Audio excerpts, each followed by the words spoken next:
Hi friends, welcome back to Mahabharata series episode number 109. ఇప్పటి వరకు జరిగిన కథ ఏంటంటే, కౌరవులు విరాటుడి పశువుల మందలను అపహరించడానికి కౌరవసేనతో వస్తారు. అప్పుడు అర్జునుడు బృహన్నల వేషంలో ఉండి ఉత్తర కుమారుణ్ణి వెంట పెట్టుకొని యుద్ధానికి వెళతాడు. ఆ యుద్ధంలో కౌరవుల సేనలను చూసిన ఉత్తర కుమారుడు బెదిరిపోతే బృహన్నల ఏదో విధంగా బ్రతిమలాడి అతన్ని జమ్మి చెట్టు దగ్గరికి తీసుకొచ్చి తన నిజ రూపాన్ని ఉత్తర కుమారుడికి చూపిస్తాడు. ఆ తర్వాత ఏం జరిగిందో తెలుసుకోవాలనుకుంటే ఈ వీడియోని స్కిప్ చేయకుండా లాస్ట్ వరకు చూడండి. ఉత్తరుడు రథం మీద కూర్చొని రథం పూరించాడు. అర్జునుడు దేవదత్తం పూరించాడు. ఆ ధ్వని భూమండలం అంతా ప్రతిధ్వనించింది. రథానికి కట్టిన గుర్రాలు కింద పడి మూర్చపోయాయి. అర్జునుడు కిందకి దిగి గుర్రాలను నిమిరి వాటికి చైతన్యం కలిగించాడు. ఉత్తరుని చూసి, కుమారా, యుద్ధ సమయంలో ఇవి సహజమే, కలత పడకము అని అన్నాడు. అర్జున, నేను యుద్ధ సమయంలో ఎన్నో శంఖారావాలు విన్నాను, కానీ ఇది భరించరానిది. నా చెవులు అవిసిపోయాయి, దిక్కులు తిరిగిపోయాయి, నా మనస్సు నీరుగారిపోయింది. ఈ కపిధ్వజము చూస్తుంటే నా కళ్ళు చీకట్లు కప్పుతున్నాయి. నీ తేజము చూసి వివసుడినయ్యాను అని అన్నాడు ఉత్తరుడు. అర్జునుడు నవ్వి మరలా శంఖం పూరించాడు. ఆ ధ్వని విన్నాడు ద్రోణుడు. సుయోధన, ఆ ధ్వని విన్నావా? ఆ ధనుష్టంకారం గాంధీవం కదూ, ఆ శంకారావం దేవదత్తం కదూ, ఆ కనబడినది కపిధ్వజము కదూ, ఉజ్వలంగా మెరుగుచున్న ఆ కిరీటము ఇంద్రుడు అర్జునుడికి ప్రసాదించింది కాదు. సమరోత్సాహంతో వచ్చుచున్నది అర్జునుడు కాక మరెవ్వరు. అతన్ని ఎదుర్కోవడానికి సన్నాహాలు చెయ్యండి అంటూ కృపాస్వత్తములను చూసి, ముందు మనం రారాజు సుయోధన్ని పంపుదాం, తర్వాత గోసమూహములను పంపుదాం, ఆ వెనక మనము ఉంటాము. అర్జునుడు వచ్చినా మనము అతనితో యుద్ధము చేద్దాం అని అన్నాడు ద్రోణుడు. ఆ మాటలు విన్న సుయోధనుడు భీష్మ, కృప, కర్ణ, వికర్ణుల వంక చూసి, నేను ఇదివరకే చెప్పాను, పాండవులు జూదములు ఓడిపోయి 12 ఏళ్ళు అరణ్యవాసము, 1 సంవత్సరము అజ్ఞాతవాసం ఒప్పందం చేసుకున్నారు. ఇంకా ఆ సమయం పూర్తి కాకుండానే పార్థుడు బయటపడ్డాడు. కాబట్టి పాండవులు మరలా అరణ్య అజ్ఞాతవాసములు చెయ్యాలి. ఈ విషయం మనం మోహంతో కానీ పాండవుల లోభంతో కానీ గమనించలేదు. తాత భీష్ములు దీన్ని నిర్ణయింప అర్హులు. వచ్చుచున్నది ఉత్తర కుమారుడు కాకుండా గాంధీవి అయితే మన పని సఫలం అయినట్టే. అసలు సుశర్మ దక్షిణ దిశగా, మనం ఉత్తర దిశగా విరాటును గోవులను పట్టుకుంటూ వచ్చి తినవి మత్స్య నగరము ఉన్న పాండవులు బయట పెట్టుటకు కదా. ఆ ప్రకారం మనం నిశ్చయించి వేసిన పనికి ఇప్పుడు విచారమేలా? ఆ వచ్చినవాడు అర్జునుడైతేనేమి, దేవతలైతేనేమి, మనము గోవులను పట్టుకున్నాము, వాటి కోసం యుద్ధం చేస్తాం. కాబట్టి ముందుగా మనం యుద్ధం చేద్దాము, వెనకాడడం ఎందుకు? అయినను అర్జునుడు ఒక్కడు ఇంత పెద్ద కురు సైన్యాన్ని ఎలా గెలుస్తాడు? ఎవరైనా విని నవ్వుతారని కూడా అనుకోకుండా నా ముందు అర్జునుని పొగుడుతూ ద్రోణుడు అలా పలికాడు. అయినా పగవారికి వందులు వలె పొగడటం మంచిది కాదు. ఆయనను ఆచార్యవారు దూరంగా ఉండి పర్యవేక్షిస్తుంటారు.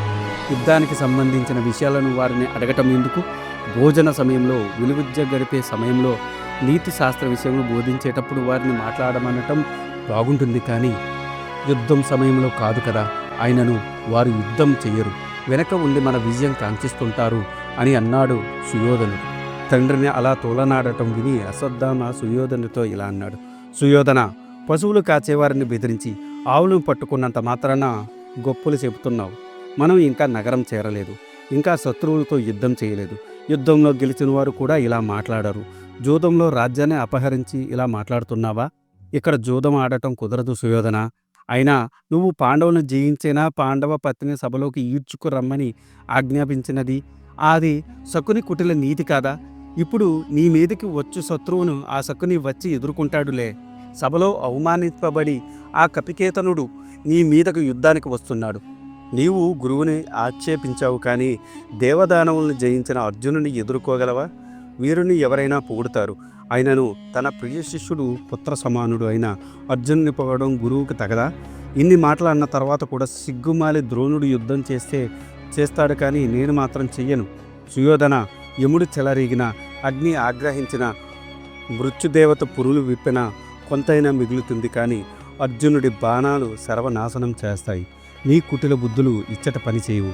అర్జునుడు పాచికలు విసరడు, గాంధీవ్యంతో సరసంధానం చేస్తాడు. సుయోధన, మనము మత్స్య దేశాధీశుని గోవులు పట్టుకున్నాము. మత్స్య దేశాధీశుడు అతని సైన్యాలు వస్తే ఎదురుస్తాము.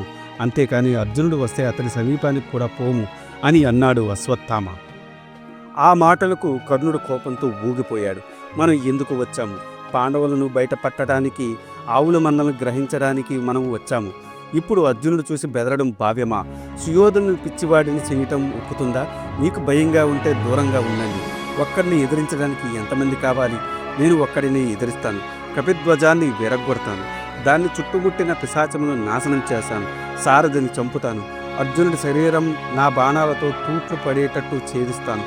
నా బాహుబలాన్ని, రౌద్రాన్ని చూస్తూ ఉండండి. అర్జునుడు 13 ఏళ్ల అరణ్య అజ్ఞాతవాసములు ముగించి యుద్ధానికి వస్తున్నాడు. నేను కౌరవసేనలో మహావీరుడను.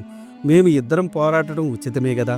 రారాజు సుయోధనుని రుణం తీర్చుకోవడానికి అర్జునుడి యుద్ధంలో గెలిచేదను అన్న నా ప్రతిజ్ఞను నెరవేర్చుకోవడానికి, కర్ణార్జునులతో ఎవరు గొప్ప తీరిపోవడానికి, పరశురాముని వల్ల నేర్చిన విలువిద్య సార్థకం చేసుకోవడానికి తగిన సమయం ఆసన్నమైనది. మా ద్వంద్వ యుద్ధము ఇష్టం ఉన్నవారు చూడండి, లేని ఎడల ఆవుల వెంట నగరానికి పొండి అని దర్పంతో పలికాడు కర్ణుడు. కర్ణుడి మాటలు విన్నాడు కృతవర్మ. కర్ణ, నీవు ఎప్పుడు కయ్యానికి కాలు దువ్వుతావు, కానీ కార్యసిద్ధి గురించి ఆలోచించవు. కార్యసాధనలో యుద్ధం ఒక నీచమైన ప్రక్రియ అని రాజనీతి చెబుతుంది. దేశ కాలమాన పరిస్థితులను తమ బలాన్ని ఎదిరి బలాన్ని తెలుసుకొని తెలివిగా యుద్ధం చెయ్యాలి గాని మూర్ఖంగా దుస్సాహసంతో యుద్ధం చేస్తే ఓటమి తప్పదు. అర్జునుడు ఒంటరివాడు అని నువ్వు అంటున్నావు. ఇంద్రునితో యుద్ధం చేసి ఖాండవ వన దహనం చేస్తున్నప్పుడు అర్జునుడు ఒకడే కదా. యాదవ సైన్యాన్ని ఎదిరించి సుభద్రను పరిణమాడిన రోజున అర్జునుడు ఒక్కడే కదా. రాజసూయాగ సమయంలో దిగ్విజయము చేసిన వాడు అర్జునుడు ఒక్కడే కదా. గంధర్వుడు సుయోధన్ని అపహరించినప్పుడు అతనితో పోరి సుయోధను విడిపించిన వాడు అర్జునుడు ఒక్కడే కదా. నివాత కవచులనే రాక్షసులను యుద్ధంలో జయించి దేవతలకు మేలు చేకూర్చినవాడు అర్జునుడు ఒక్కడే కదా.